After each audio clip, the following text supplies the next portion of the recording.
Bonjour, bienvenue en Transparence, le magazine de la rédaction qui parle de l'actualité et qui donne la parole à ceux qui font l'actualité. Notre invité ce midi, c'est Alcide Ponga, président par intérim du Rassemblement, élu de la province Nord et du Congrès et maire de Kouawa. Bonjour. Bonjour Elisabeth et bonjour aux auditeurs. Merci d'accepter notre invitation. Alors, vous avez plusieurs casquettes, tout le monde le sait, mais c'est surtout sous celle de président par intérim du Rassemblement que je souhaitais vous entendre ce midi. Président par intérim depuis le 8 décembre, après la démission de Thierry Santa.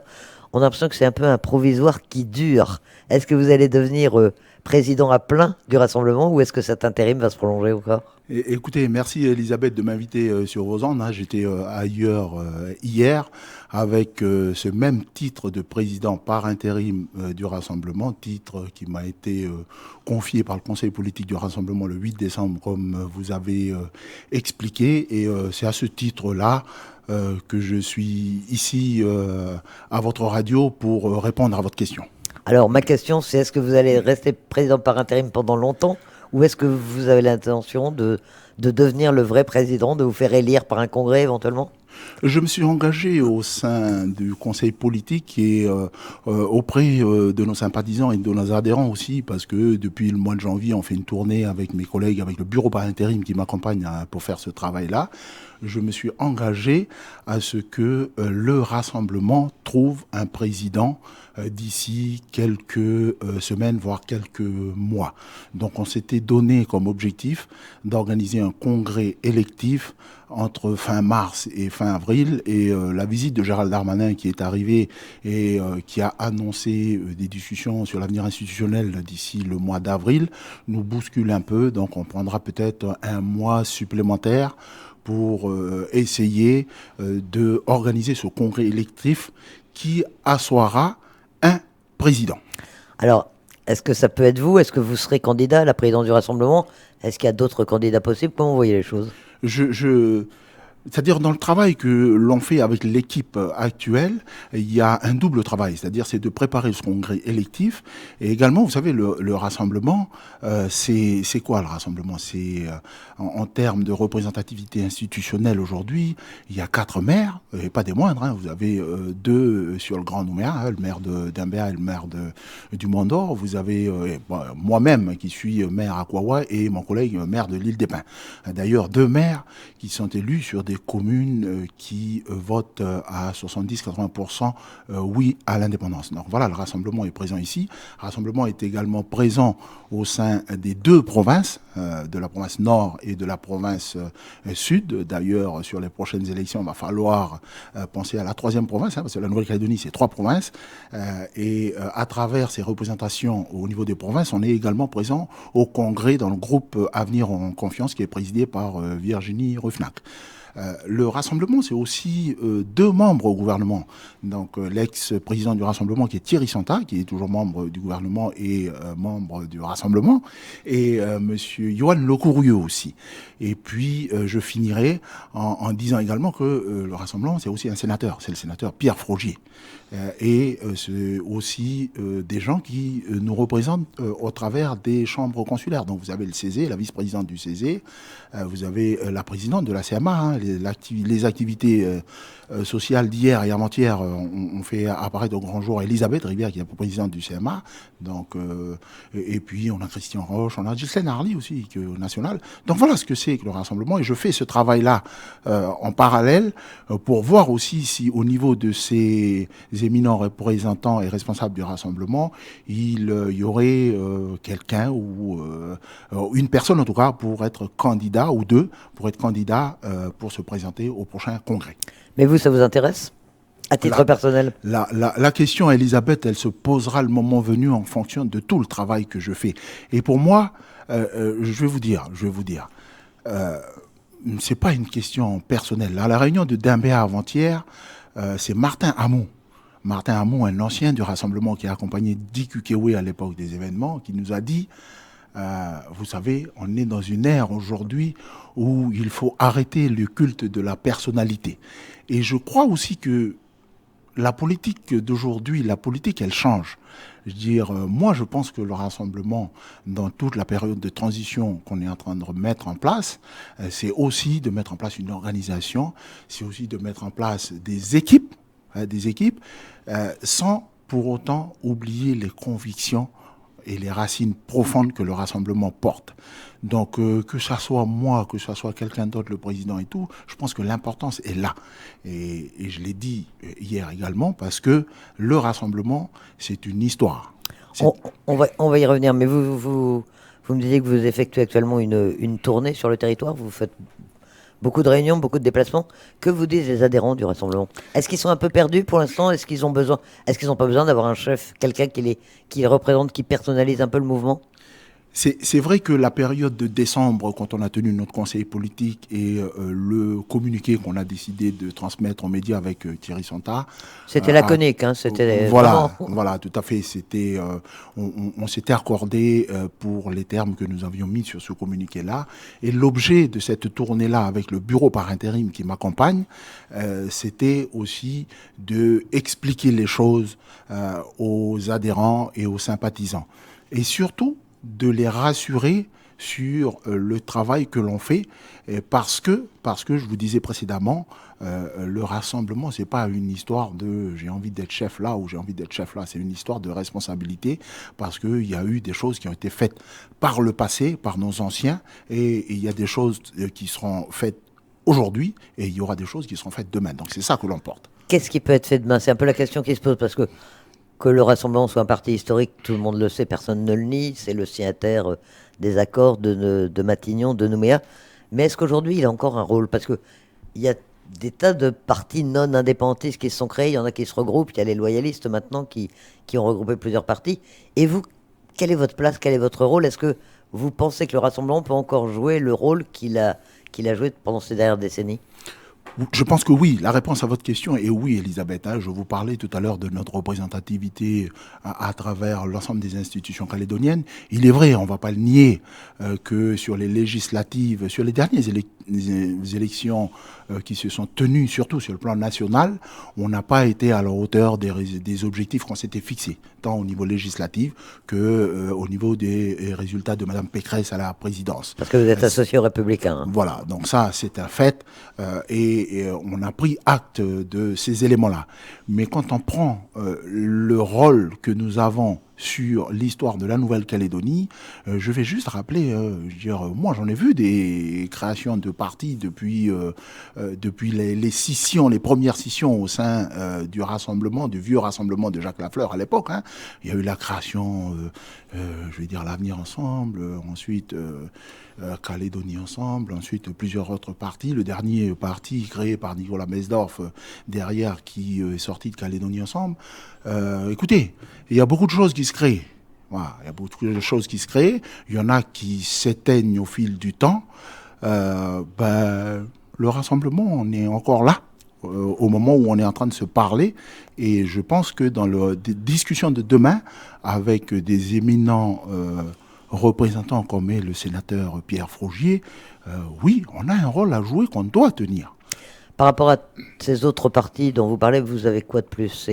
C'est un héritage, c'est un patrimoine, entre guillemets, c'est des valeurs, sont des convictions que vous défendez depuis la création du parti en 1977? Je pense que ce sont des responsabilités que l'on porte aujourd'hui, mais c'est pas nous tout seuls. Hein. Je veux dire, les partis qui sont créés aujourd'hui aussi et les élus qui siègent avec nous au Congrès sur des autres groupes, notamment ici ou dans d'autres, on va dire à la province Nord, ici au Congrès ou à la province Nord ou à la province Sud, je veux dire, eux aussi sont en responsabilité. Donc il faut qu'on puisse partager ces responsabilités-là et qu'on puisse poser les choses, les cadres, hein, le cadre des choses qui nous unit à un moment donné pour pouvoir tenir des discussions avec les indépendantistes et l'État le moment venu et trouver l'issue à l'accord de Nouméa.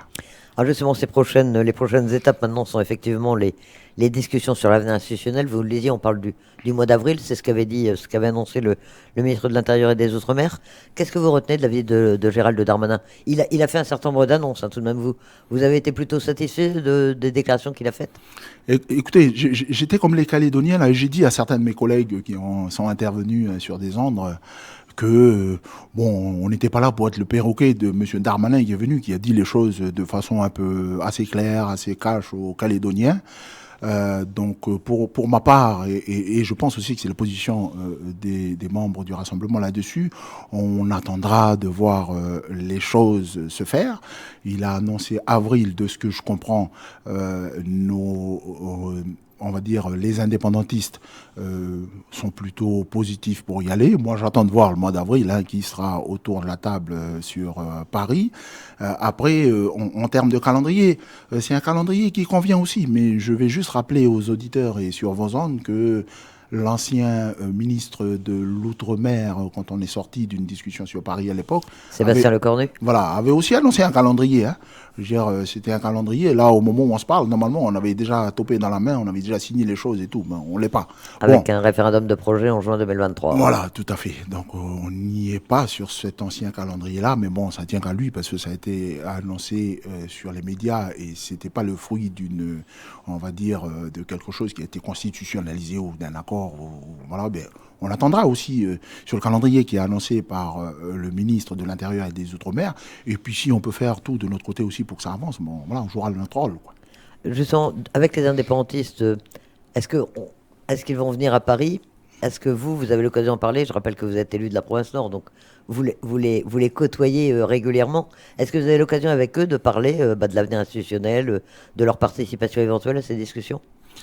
Est-ce qu'ils vont venir à Paris? Je pense qu'il faut inviter les représentants indépendantistes pour venir donner leurs réponses ici. C'est pas faute de les inviter, Alcide Ponga, voilà. Je vous préviens tout de suite. Voilà, mais... On attend toujours qu'ils acceptent de venir s'exprimer. Voilà, donc je pense que c'est à eux. Ils sont très silencieux depuis l'avenue de Gérald Darmanin. Tout à fait, tout à fait. Mais je pense que c'est à eux. J'ai entendu Pascal Savoie intervenir sur d'autres antennes, donc c'est à eux de venir vous donner la réponse.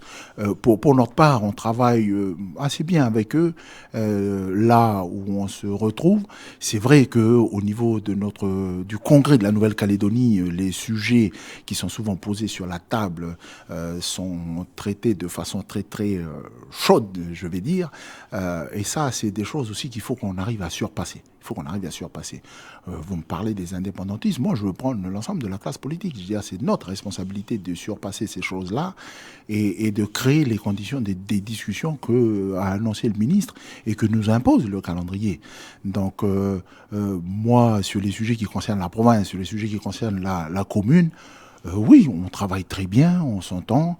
Je prenais pour exemple un conseil d'administration qui s'est tenu en début de semaine en province Nord avec mes collègues UNI et UC.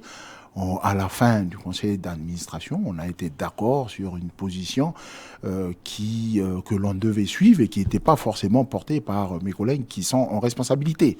Mais ça, on le fait dans des petites structures. On le fait à la province sur des sujets qui concernent aussi la province parce qu'on a une certaine façon de travailler. Je dis toujours, à la province Nord, on a créé le groupe Agissons pour le Nord. C'est pour travailler pour le Nord. C'est pas pour travailler pour le Rassemblement, ou pour travailler pour tous Calédoniens, ou pour travailler pour un tel ou un tel. Non, c'est pour travailler dans l'intérêt des gens du Nord et challenger on va dire, la majorité en place pour essayer de faire bouger les choses. Et je peux vous dire sur cette antenne que au bout de 3 ans, je vais dire depuis 2019 qu'on travaille avec la majorité en place en province Nord, beaucoup de choses se font et on est content. Je veux dire, moi, j'ai pas besoin de critiquer. Vous arrivez à faire passer certaines de vos idées, de vos projets, de vos réalisations? Tout à fait, tout à fait. Et peut-être que c'est notre point faible aussi, hein. Je veux dire, moi, je viens sur vos antennes tous les 6 mois, je crois. Hein. Je suis pas trop présent sur les ondes. Bon, ben, je suis comme ça. Je le dis souvent à mes adhérents. Mais on a été élu, pas forcément pour aller parler à la radio. Moi, j'ai pas été élu pour parler à la radio. J'ai été élu pour que les dossiers de la province avancent, pour que les dossiers de la commune avancent. Et c'est ce que je constate sur le terrain. Et quand je fais le tour en province Nord, j'explique aux gens, voilà, telle modification, telle évolution, parce qu'on a demandé ça et que ça se passe très très bien. Pour revenir aux indépendantistes, en matière d'avenir institutionnel, quand on entend leurs déclarations au sortir de leur récent congrès, où ils n'ont pas l'air très, très ouverts à la discussion pour l'instant, c'est l'impression que vous avez, vous, ou est-ce que vous arrivez quand même à établir un premier dialogue avec les élus indépendantistes en ce qui concerne l'avenir de la Nouvelle-Calédonie? Est-ce qu'il y a certains points d'ouverture à votre avis? Je vous disais tout à l'heure que je parlerai pas à leur place, mais ça doit pas nous empêcher de temps en temps de faire preuve d'empathie. Je vais utiliser un mot un peu, voilà. L'empathie, c'est d'essayer de se téléporter là et puis d'essayer de se mettre à la place des autres pour penser à leur place et comprendre pourquoi est-ce que c'est comme ça. Voilà, les collègues indépendantistes ont travaillé pendant 30 ans pour essayer d'atteindre les 3 référendums. On en a eu les résultats sur les 3 référendums, même s'ils, eux, contestent le dernier résultat. La situation est assez complexe aujourd'hui de leur côté et je comprends moi que y ait, on va dire qu'il y ait des hésitations, qu'il y ait des choses, mais je dis souvent, il faut qu'on se parle.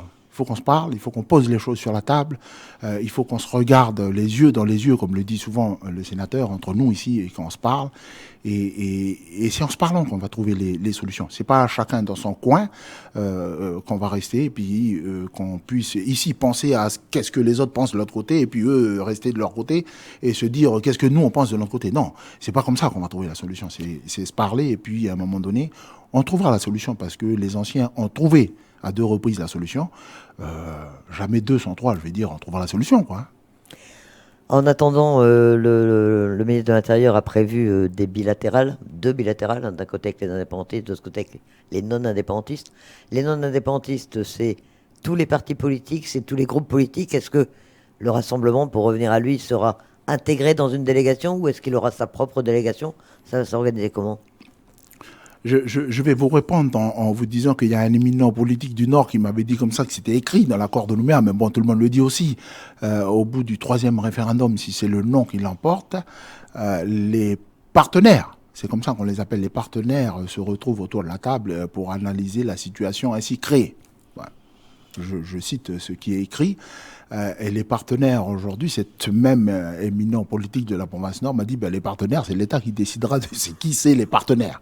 Voilà, vous me posez la question du groupe politique que je préside par intérim aujourd'hui. Vous savez, on peut faire la liste des groupes politiques qui sont présents ou pas aujourd'hui.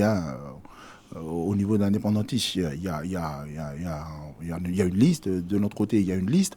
De ce que je comprends aujourd'hui, c'est que l'État travaille beaucoup avec les groupes représentés au Congrès. Donc, j'ai envie de dire que c'est peut-être l'État qui va décider de qui sont ces partenaires-là. Est-ce qu'ils posent la discussion sur la table avec nous et qu'on puisse se challenger et dire OK, on est d'accord sur la définition des partenaires ou pas? De ce que je sais aujourd'hui, c'est qu'il y a depuis un moment donné, le travail se passe à travers les groupes représentés au Congrès. Mais pour répondre à votre question, le Rassemblement est présent également dans le groupe AEC du Congrès. Et donc il sera présent forcément dans les discussions qui vont avoir lieu à Paris. De l'autre côté, les loyalistes, c'est-à-dire les Républicains calédoniens, le MPC et Génération NC, qui sont regroupés sous l'appellation les loyalistes, ont présenté un schéma institutionnel commun récemment sous la forme d'un pays intégré. Le Rassemblement, lui, est-ce qu'il a quelque chose à mettre sur la table? Est-ce qu'il va mettre la même chose? Est-ce que vous allez en parler ensemble? Est-ce que vous allez porter un projet commun? C'est le sens de ma question. Je pense qu'à terme, il va falloir qu'on parle d'une seule et même voix pour arriver dans les négociations. Sinon, ça sera compliqué. Si chacun arrive avec sa petite sauce, sa petite cuisine et tout, ça sera compliqué. Pour notre part, au niveau du Rassemblement, vous savez que le sénateur avait posé déjà quelque chose sur la table il y avait bien longtemps. Un projet de différenciation provinciale. Voilà, tout à fait. Il avait posé un projet d'ailleurs qui a été un peu dénaturé par un certain haut responsable politique qui l'ont qualifié de partition. Alors que je n'ai jamais entendu de la bouche du sénateur le mot partition, et dans tous les écrits, j'ai jamais vu écrire ça, quoi. Donc lui avait posé quelque chose sur la table. D'ailleurs, hier soir, j'ai réuni le bureau a réuni le conseil politique élargi et a challenger, écouter un peu le sénateur sur l'ensemble des choses qu'il avait posées sur la table pour pouvoir, à un moment donné, on va dire, réfléchir lui-même, le bureau et le conseil politique élargi, et voir comment est-ce qu'on peut faire avec l'ensemble des choses qui sont posées sur la table, et les challenger, les questionner, et puis de savoir avec quoi on part sur Paris. Donc les choses sont en cours actuellement, Et je suis assez confiant que d'ici la semaine prochaine ou la semaine d'après, parce que le calendrier annoncé par le ministre est assez pressé, et donc je pense que les choses seront posées sur la table à un moment donné, mais l'essentiel, c'est qu'on puisse se retrouver avec l'ensemble des non-indépendantistes. Et si je cite les trois gros blocs aujourd'hui, bon, vous avez parlé des loyalistes. Nous, on est d'un côté, le Rassemblement est donc représenté par l'AEC là-haut au Congrès. Mais il ne faut pas oublier aussi qu'il y a Philippe Gomez et son équipe là, voilà, les équipes qui de doivent Calédonie présenter ensemble. aussi un projet, mais on ne le connaît pas encore. Tout à fait. Donc moi, ce que je dis, c'est qu'à un moment donné, l'essentiel, c'est de qu'est-ce qui nous rassemble, sur quoi on est d'accord là-dessus. Il faut mettre ça ensemble et partir avec ça pour pouvoir négocier. Et je pense aussi rendre facile les négociations et les discussions. Et ça fait partie aussi des responsabilités qu'on a. La différenciation provinciale, c'est, pour faire simple, c'est rendre toute leur place aux provinces, leur donner les compétences maximales. C'est comme ça que vous voyez les choses et que vous les résumeriez? Je pense que pour répondre à votre question, il faut faire un peu d'histoire. Bon, on va pas faire l'histoire parce qu'on n'a plus beaucoup de temps dans l'entretien, mais les gens parlent de différenciation provinciale, de prééminence des provinces, ou voilà. Je pense qu'il faut redéfiler l'histoire politique de la Nouvelle-Calédonie et se remémorer avec les anciens qui étaient là à l'époque, hein, je veux dire la classe politique qui a négocié les accords de Matignon, qui a négocié les accords de Nouméa. Et à un moment donné, il faut faire le bilan de tout ça. Il faut se dire pourquoi est-ce que ces accords ont été signés et fruit de ces accords, telle ou telle institution a eu telle responsabilité, etc., etc. Pourquoi le deuxième accord a été signé? Quels étaient les objectifs? Est-ce qu'ils ont été atteints? Est-ce qu'on a réussi à faire les choses et tout? Et à un moment donné, on s'arrête et puis on se dit, ok, il y a ça qui est bon et il y a ça qui est pas bon. Et puis, ceux qui parlent aujourd'hui, bon, je prends l'exemple de Pierre Frogier qui a posé qui repose un peu en disant qu'il faudrait peut-être qu'on revienne aux bases de 88, c'est parce que il a vécu et il a signé, il a négocié ces accords-là. Donc à un moment donné, ça tient de l'histoire. On arrive aujourd'hui en 2023, on redéfile les choses, est-ce qu'on a bien fait ou pas? Et si on n'a pas bien fait, pourquoi?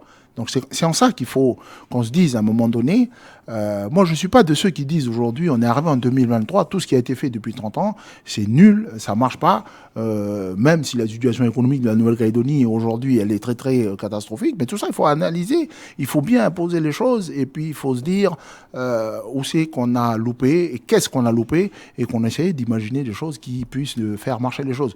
Moi je ne suis pas de ceux qui arrivent, quand je suis arrivé à la mairie de Kouawa à l'époque, mes collègues qui étaient là avant, j'ai pas tout mis à la poubelle.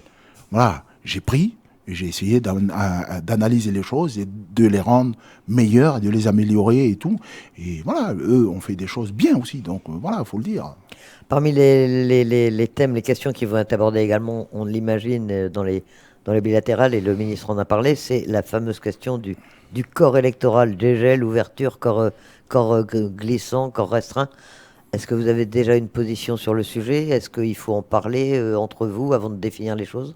Ouais, moi je suis persuadé, comme je vous ai dit tout à l'heure, sur les discussions d'avenir, et le ministre nous l'a dit quand on était en bilatéral ici avec lui au Sahara, il faut qu'il y ait des discussions entre les partenaires, qu'on puisse trouver un accord sur ces questions-là pour avancer. D'ailleurs, il l'a dit lui-même, hein, si il n'y avait pas d'accord qui était trouvé, les prochaines élections qui se tiendraient en 2024 se tiendraient avec un corps électoral ouvert. Donc, moi, ce que je dis juste, c'est qu'il faut poser les choses. Mais quand on pose les choses aussi sur le corps électoral, il ne faut pas se fermer à ça. Je veux dire, il y a le corps électoral, il y a l'organisation institutionnelle, il y a tout ça qu'il faut mettre. C'est un ensemble, en C'est fait. un ensemble qu'il faut discuter. C'est pas que un point ou tel point. C'est un ensemble qu'il faut discuter et analyser les choses et puis trouver des compromis ou trouver des discussions, enfin à travers les discussions avec tout le monde, vers quelle solution on doit aller, quoi. Parmi les autres points de discussion, le nickel, vaste sujet, et on sait qu'à titre personnel, à plusieurs titres, ça vous intéresse et ça vous concerne très directement. Tout le monde parle aujourd'hui de la nécessité de trouver une stratégie globale pour le nickel en Nouvelle-Calédonie. Franchement, Alcide Ponga, vous qui connaissez bien le dossier, c'est possible de trouver cette stratégie globale? Vous savez, à la réunion d'hier soir avec le conseil politique élargi du Rassemblement, quand on a abordé la question du nickel, j'ai posé une question qui était un peu provocante à nos représentants, à tous ceux qui étaient là, en leur disant, est-ce qu'on va continuer à se chamailler sur le nickel en Calédonie? Le ministre nous a dit ici, dans d'autres pays, ils arrivent à faire de l'argent avec le nickel, mais vous, vous en perdez beaucoup et vous nécessitez souvent l'intervention de l'État. Mais j'ai fait exprès de poser cette question-là, parce que le nickel, c'est une question qui est éminemment politique. Éminemment politique. Répondons à cette question. Est-ce qu'on continue à se chamailler ou est-ce qu'on décide à un moment donné de se mettre tous du même côté de la table et qu'on parle pour le nickel calédonien, qui puisse servir à la Calédonie et le nickel calédonien. Et je vais juste aller un peu plus loin dans mon analyse, Elisabeth. Vous savez aussi, parmi mes autres responsabilités, je suis le vice-président du syndicat des industries de la mine, qui regroupe l'ensemble des 9 entreprises minières et métallurgiques du territoire. Vous avez les 3 métallurgiques, SLN, KNS et Prony, et vous avez les petits mineurs qu'on appelle, mais vous avez la SMSP, vous avez la NMC, vous avez Maï, vous avez Ballon, vous avez Montagna et vous avez Gemini. Voilà, j'espère que je n'ai oublié personne. Ces 9 entreprises-là travaillent aujourd'hui ensemble sur les questions nickel. Il est vrai qu'à une époque, on était souvent happé par la vision politique du nickel et ça a créé un peu des troubles au sein de ces équipes. Mais ma collègue nouvellement arrivée à la SLN nous disait hier aux membres du CIM, elle nous disait, c'est elle qui le disait, elle était ébahie de voir comment est-ce qu'on pouvait parler du nickel au sein du syndicat des industries de la mine de façon très, très, on va dire, responsable. Quand on a des choses à se dire, quand on n'est pas d'accord sur tel ou tel modèle ou tel truc, on se dit, on quitte pas la table, on quitte pas le CIM pour partir, voilà. Et si nous, on arrive à le faire, nous les principaux, les acteurs du nickel et de la métallurgie, j'ose espérer qu'au-dessus de nous, on soit capable de le faire aussi. Et c'est important. Le nickel calédonien a besoin de ça. Vous savez, la situation des grands métallurgistes aujourd'hui sur le territoire, elle est pas bien. Je ne vais pas épiloguer là-dessus. Et donc, la situation du nickel en général n'est pas bonne. Et donc, il faut à un moment donné qu'on arrête de se chamailler sur le nickel et qu'on puisse aller dans le même sens. Et on va pas arriver à s'exonérer sur un sujet aussi sensible que celui-là, des mots d'ordre politiques, des stratégies, des doctrines politiques qui sont très présentes dans le nickel depuis des décennies? Je pense que quand je pose cette question-là, c'est aussi en filigrane. Est-ce qu'on veut continuer à bénéficier du nickel ou pas en Nouvelle-Calédonie, hein? Parce que le nickel, c'est pas que nous, hein, c'est des investisseurs. On va dire, il y a beaucoup de choses derrière, hein. Nous, ici en Calédonie, quand on parle de nickel, c'est soit politique, soit voilà, c'est très très simplé. Mais l'autre question qu'il faut qu'on pose, mais ça, c'est les Calédoniens en général, et les politiques doivent se la poser aussi. Est-ce qu'on veut continuer à avoir notre nickel ici en Calédonie qui serve à la Calédonie? Parce que si on continue dans ça, on va, excusez-moi du terme, mais on va flinguer l'économie du nickel. Et vous le savez bien comme moi, si le nickel va mal, la Calédonie va mal. Vous allez participer au groupe de travail sur le nickel? C'est prévu ou... Je contribue aujourd'hui à ce stade, j'essaie de contribuer à ma manière et on va dire à hauteur de mes responsabilités dans les différentes structures là où je suis. J'essaie de contribuer à la réflexion et que ça puisse aller dans le sens des questions que je viens de vous poser.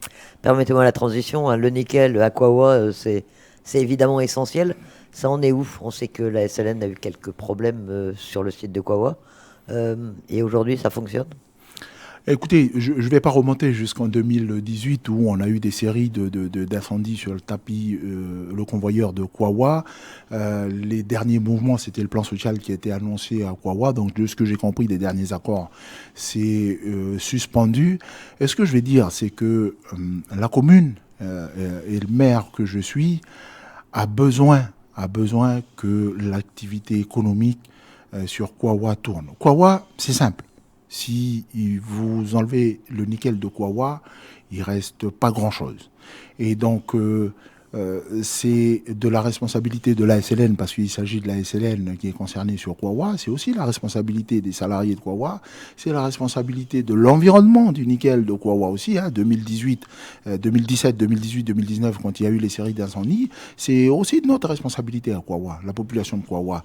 Donc, la situation dans laquelle on est aujourd'hui, c'est aussi la suite logique de tout ce qui s'est passé. Donc moi je le dis souvent au conseil municipal et à la population, à un moment donné il faut s'arrêter et puis il faut se poser les bonnes questions. Voilà, je vous ai dit tout à l'heure sur le plan de la Nouvelle-Calédonie, mais nous on doit le faire aussi à Kwawa. Si on veut que la SLN continue et la NMC continue, si on veut continuer à vivre de l'activité nickel à Kwawa et pendant ce temps-là développer autre chose à côté, il va falloir prendre les bonnes décisions. Et c'est important pour Kwawa que le nickel continue. Le temps passe, dernier point, enfin l'un des points que je voudrais aborder également avec vous, vous êtes également élu du Congrès de Sidponga. L'un des prochains rendez-vous, ça va être le vote du budget, il doit intervenir avant le 31 mars, on sait que c'est un peu tendu. Est-ce que ce budget, est-ce que le gouvernement Mapou va arriver à faire adopter son budget par le Congrès selon vous? Déjà, ce que je peux noter, Elisabeth, c'est que au sein du gouvernement, il y a eu, enfin, ça n'a pas été adopté à l'unanimité. Nos représentants non indépendantistes au gouvernement ont voté contre. Il y a et il va y avoir des discussions au Congrès pour savoir sur la proposition qui est posée par le gouvernement. Je pense qu'il va y avoir des discussions pour savoir si il y a moyen de répondre aux questions que nos représentants au gouvernement ont posées. Et ensuite, on découlera, quoi. Je veux dire, si les propositions qui sont posées sur la table sont entendues et sont on va dire, si on se retrouve un peu là-dessus, les non-indépendantistes, on accompagnera. Mais si c'est pas le cas et si, on va dire, la majorité a les oreilles fermées là-dessus, bon, ben, on prendra acte. Mais ça, je laisse le soin à mes collègues du Congrès et surtout à nos chefs de groupe du Congrès, des groupes non-indépendantistes, travailler là-dessus et je leur fais confiance pour essayer de faire avancer les choses. Mais on verra ça le 29 et 30 parce que c'est les dates qui sont prévues au Congrès. Voilà, il y a encore donc beaucoup d'échéances. Il y a ça, après ça, il y aura les déplacements à Paris. J'espère que vous reviendrez avant 6 mois, même si vous n'êtes pas élu pour parler à la radio. Merci, Alcide Ponga, d'avoir accepté notre invitation dans ce magazine Transparence. Je vous remercie de votre invitation aussi, Elisabeth.